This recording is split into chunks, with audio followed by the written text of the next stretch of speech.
आज त्यांनी पत्रकार परिषद घेऊन आपल्या अज्ञानाचं प्रदर्शन केलेलं आहे. मी जे दसरा मेळाव्यामध्ये बोललो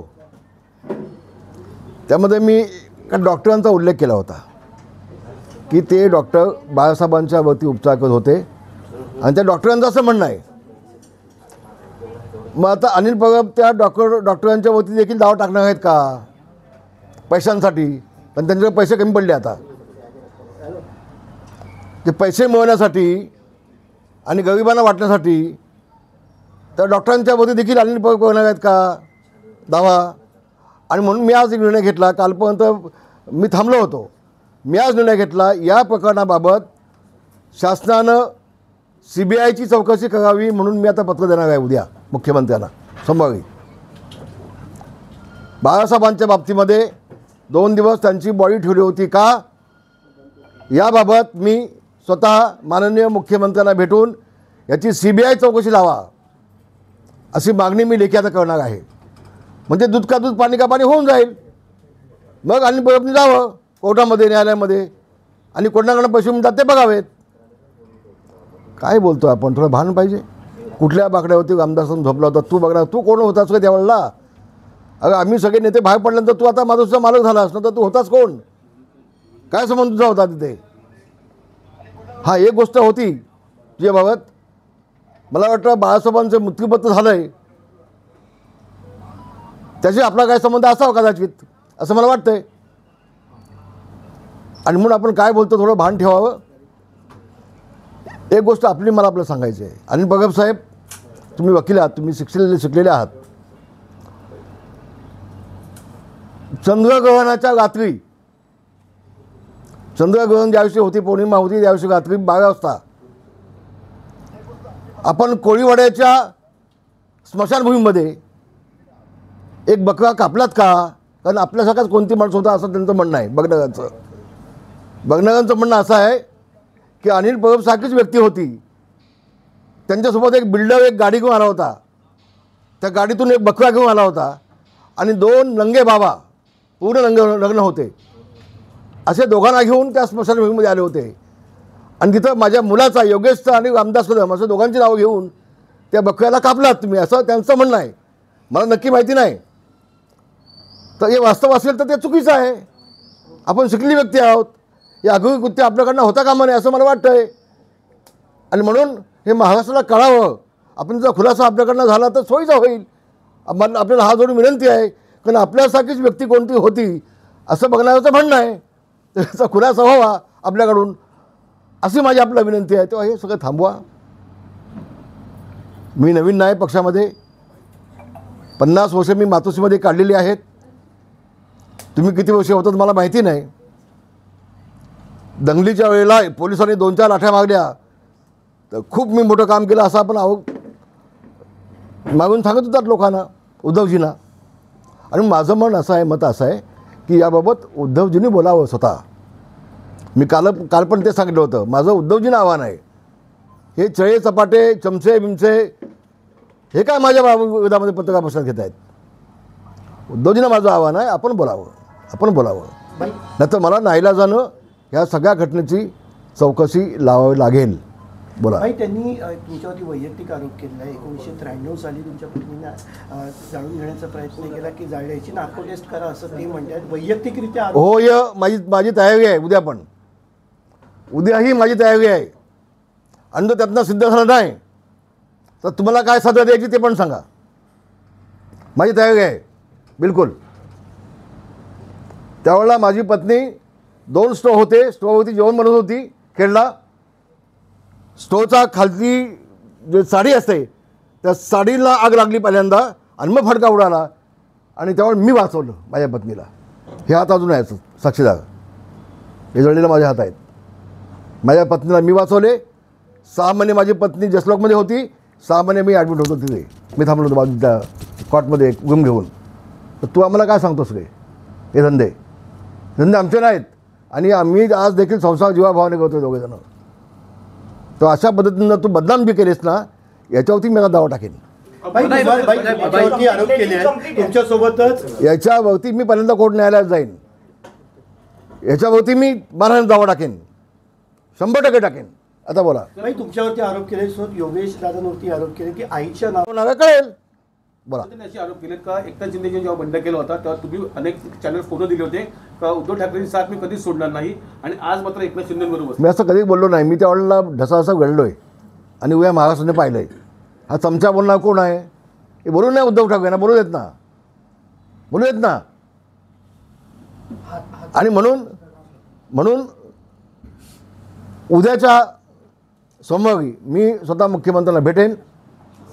मी याबाबत सगळी चौकशी व्हावी, CBIची चौकशी लावा, तेही पाहीन.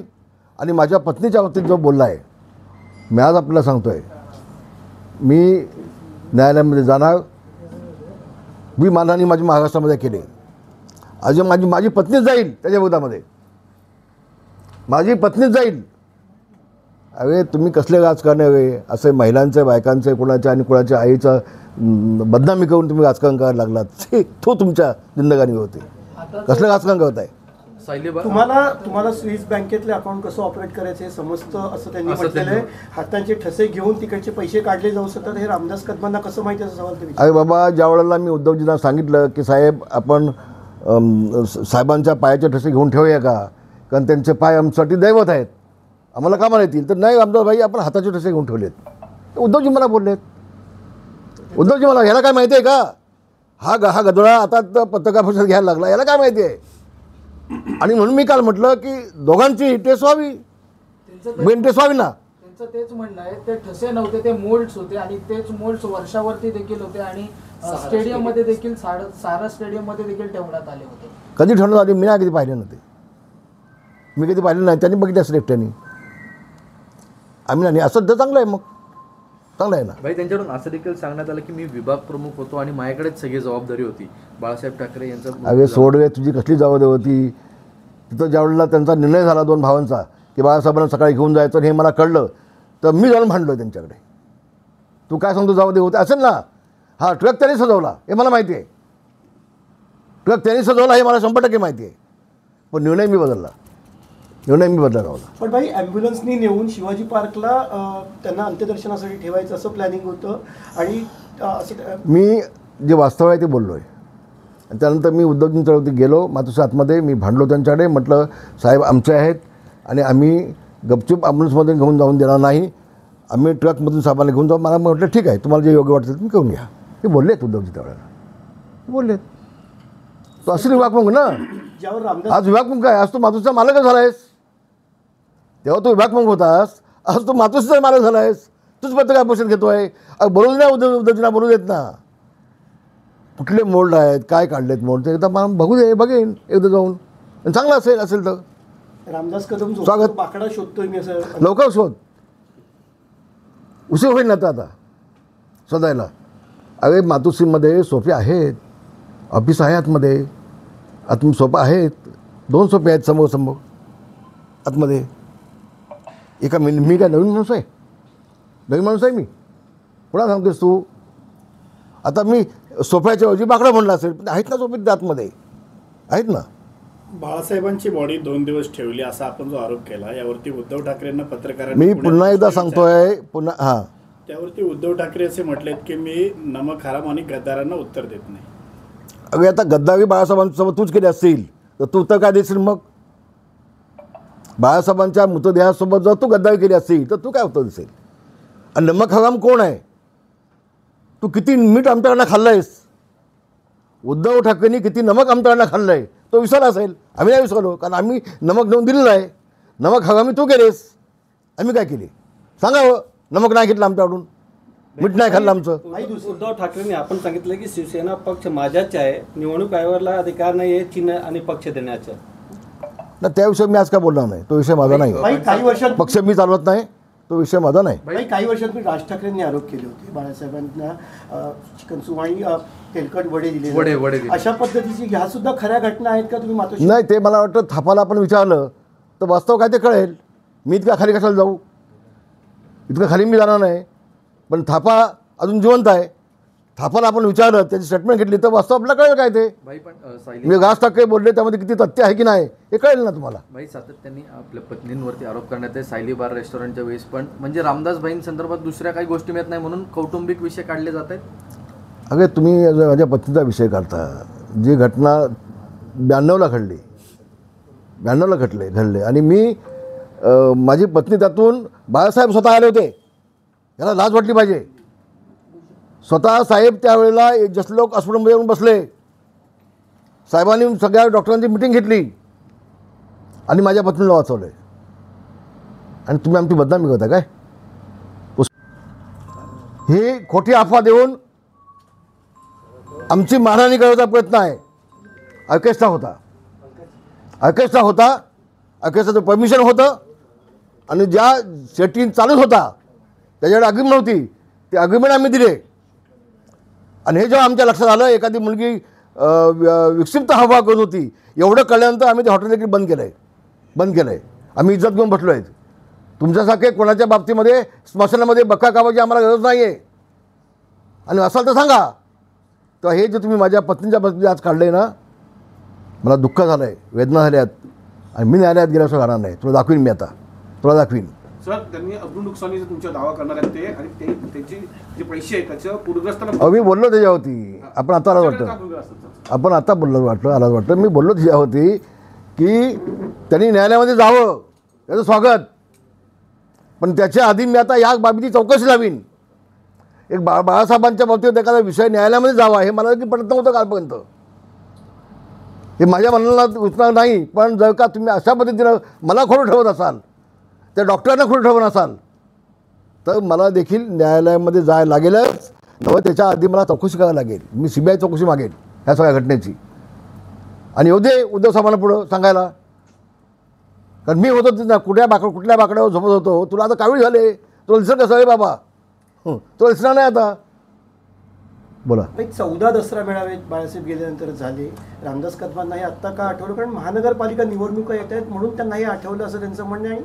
मग उद्धवजींनी सांगावं ना. बाळासाहेब असताना सगळ्या मेळाव्यामध्ये मला बोलायला दिलं. मग बाळासाहेब गेल्यानंतर एकाही मेळाव्यामध्ये मला बोलायला दिलं काय त्यांनी सांगावं, दाखवावं. दाखवावं ना, तर हिंमत असेल तर. हे वास्तव आहे. इव्हन बाळासाहेब असताना मी कुठं बसायचो, किती नंबरला. बाळासाहेब गेल्यानंतर मला किती नंबरला बसवायचे, मग नाव लिहून त्या खुर्चीवरती. या काही जगानं पाहिलं आहे ना. बाळासाहेब 2012ला गेले, त्यानंतर 14ला तुम्हाला मंत्रिपद दिले असंही सांगितलं. 14ला मला मंत्रिपद दिलं. ते लोक हसतील म्हणून नाईलाजाने त्यांना द्यायला लागलं. आणि कुठलं खातं दिलं मला? इन्व्हायरमेंट खातं. हे खातं कधी होतं का? कोणी बघितलं होतं का आतापर्यंत? इन्व्हायरमेंट खातं कोणी बघितलं होतं का आतापर्यंत? नव्हतं ना. काहीतरी मला द्यायला पाहिजे मंत्री म्हणून ते खातं मला दिलं. आणि हे खातं घ्या नाही का बस. पण त्या खात्यामध्ये मी इतका अभ्यास करून ते खातं उजेडाला आणीन असं त्यांना वाटलं नव्हतं. त्यांना कळलं नव्हतं. त्या खात्यात देखील मी अभ्यास करून घेतला आणि महाराष्ट्राला न्याय दिला. प्लास्टिक बंदीसारखा निर्णय घेतला ना मी. तर 14ला दिलं तर तुझा नाईलाज होता म्हणून दिला. पण नंतर तू दिवाकर रावते, रामदास कदम यांना बाजूला ठेवून अपक्षानं काय घेतलं ते सांगा ना. मग अपक्षांचा या पक्ष वाढवण्यासाठी काय संबंध होता? आणि अनिल पवार बोलणार कोण? बोलू नव्हतं. उद्धव ठाकरे बोलू देत ना. त्याला प्रश्न आहे, कारण नेहमी अनिल पवार बोलतात, उद्धव ठाकरे का बोलत? माझं तेच म्हणणं आहे, उद्धव ठाकरे बोलू देत ना. काय तुला प्रॉपर्टीचा हिस्सा पण दिलाय का मातोश्री म्हटलं अनिल पवारला? बोलू देत त्यांना. आणि वास्तव आहे दिवाकर रावते, रामदास कदम या दोघांच्या आमदारक्या पण काढल्यात, मंत्रिपद पण काढलं. कशासाठी? आणि अपक्षानं घेता तुम्ही. काय योगदान होतं अपक्षांचा? आणि हेलिकॉप्टर पाठवून तुम्ही अपक्षानं आणलीत, बोलवलीत. वा गे वा. रामदास कदमांनाच का टार्गेट केलं? बाळासाहेब असते तर रामदास कदम साहेब असते, तर रामदास कदम दिवाकर रावते दोघेही मंत्रिमंडळामध्ये असते. मी दाव्याने सांगतो. पण दरवेळेस तुम्हाला टार्गेट तुमच्याकडे काही अशा गोष्टी आहेत ज्यांच्या त्या अडचणी वाढू शकतात त्यांच्या? अहो मीच काय, माझा मुलगा विधिमंडळामध्ये गेल्यापासून पहिल्या दिवसापासून आणि बरोबर राजीनामा मागतोय. हा फोटो घे, तुझा माणूस आहे, दे राजीनामा. हा फोटो घे, तुझा माणूस आहे, दे राजीनामा. बाळासाहेब ठाकरेंच्या मृत्यूपत्राबाबत जयदेव ठाकरेंनी देखील आक्षेप घेतले होते, की कोर्टात देखील गेले होते. आपण देखील त्यावर आक्षेप घेतला. नेमकं काय या मी अजून आक्षेप घेतलेला नाही. तुम्ही चुकीचं बोलताय, माझ्या तोंडामध्ये घालताय. अजून मी आक्षेप घेतलेला नाही. माझ्या तोंडात चुकीचं घालून मला तुम्ही प्रश्न विचारताय, ते आपले शब्दपर्यंत मागे घ्या. योग्य वळला मी योग्य ते बोलणार आहे. राज ठाकरे आणि उद्धव ठाकरे एकत्र येणार असल्यामुळे जर का जयदेवनी त्यावेळेला ऑप्शन घेतलं होतं तर आपलं बघायला लागेल काय झालं ते नेमकं, त्यात वास्तव काय ते बघायला लागेल.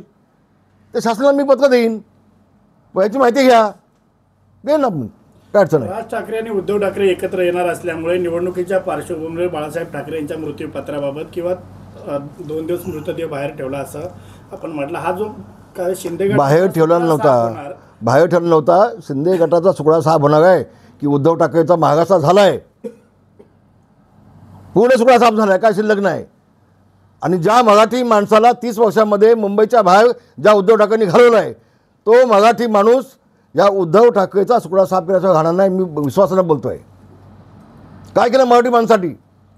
ज्या शिवसेना प्रमुखांनी मराठी माणसाच्या न्यायासाठी झगडणारी शिवसेना या घोषवाक्यांनी शिवसेनेला जन्म दिला. 30 वर्ष तुझ्या हातामध्ये महानगरपालिका होती, 30 वर्षामध्ये तू मराठी माणसासाठी काय केलं